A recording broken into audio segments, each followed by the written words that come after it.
Allahu Akbar. Wala mujahida wala. Midnight. Costs mountains wrapped in silence. Then a bright flash was witnessed in the dark. On the night of February 26th, 27th, the Pakistan-Afghanistan border didn't just witness another clash. It witnessed a dramatic shift.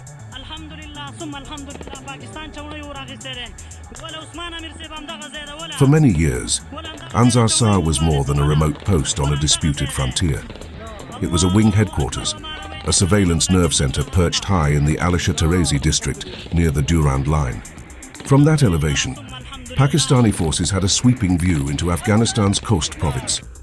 And as they say in mountain warfare, whoever holds the height holds the advantage.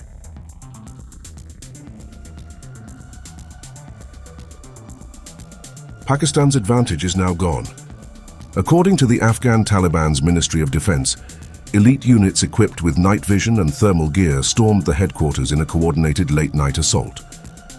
Taliban spokesperson Zabihullah Mujahid described the operation as carried out by specialized laser units, a phrase widely interpreted as fighters using advanced optics and targeting systems to dominate the darkness.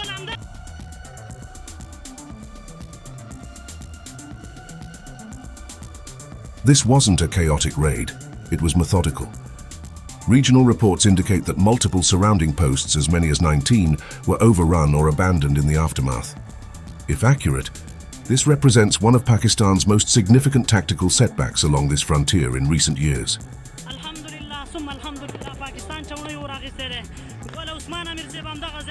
Why does Anzar Sar matter so much? Because it wasn't just a checkpoint. It functioned as a surveillance hub, monitoring movement across rugged passes that had long been used by militants. It acted as a plug in the mountains, blocking infiltration routes. With it captured, experts warn of a security vacuum in a sector where the Taliban Pakistan, or TTP, has historically operated. Now the shift has changed. In simple terms, fewer eyes on the ground means more room for movement. For insurgent groups operating across porous terrain, that matters. Then came the imagery. Footage circulating on regional platforms showed Taliban fighters driving captured military vehicles, including what appeared to be US-origin Humvees previously supplied to Pakistani forces through the same mountains that once served as Pakistan's defensive shield. In border conflicts, symbolism travels fast. A captured vehicle on a ridgeline can send a message louder than any speech. Reports also suggest that weapons and equipment were seized during the assault. If confirmed, that turns a tactical loss into a logistical gain for the Taliban. In high-altitude conflict zones, equipment isn't easily replaced. Supply chains are fragile. Every vehicle, every heavy weapon counts. And then there's the drone story. Pakistan has relied heavily on surveillance drones to monitor cross-border movement. Yet regional accounts suggest that multiple Pakistani quadcopters were shot down during the clashes, while Taliban fighters allegedly used deception tactics to mask their own ground movements. Whether every detail can be independently verified or not, one thing is clear. This was not a one-sided skirmish. It was a contested battle, on land and in the air.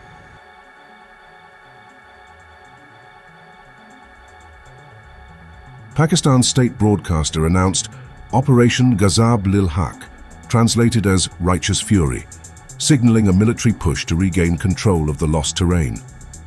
But reclaiming high-altitude positions is not simple. If reports that some posts were burned before withdrawal are accurate, rebuilding those outposts would require time, engineering, and sustained logistics in some of the harshest terrain in the region. But the important thing is, the Taliban of 2026 are not the same fighters who once relied purely on hit-and-run guerrilla tactics. Since regaining control of Afghanistan in 2021, they have inherited equipment, reorganized command structures, and gained battlefield confidence.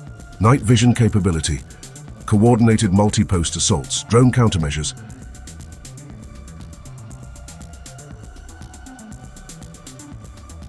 Anzar Sar's fall may not redraw maps overnight, but it redraws perception.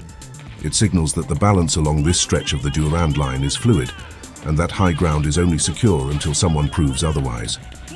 For Pakistan, it is a warning about vulnerability in its most sensitive tribal belt. For Afghanistan's Taliban leadership, It is a demonstration of capability, both tactical and symbolic. In the dry yellow mountains, power is measured in visibility. And on that February night, under freezing skies and fractured trust, the side that saw first won.